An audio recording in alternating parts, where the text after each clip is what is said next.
بسم اللہ الرحمن الرحیم۔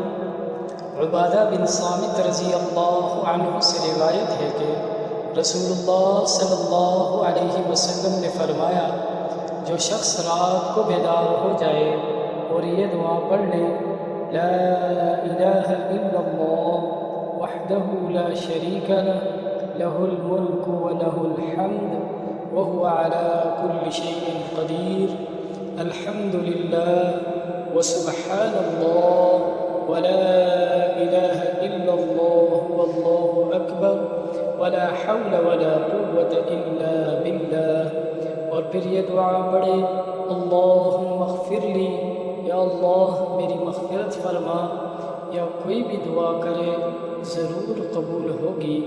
پھر اگر اس نے وضو کیا اور نماز پڑھی تو نماز بھی قبول ہوگی۔ صحیح البخاری حدیث نمبر 1114۔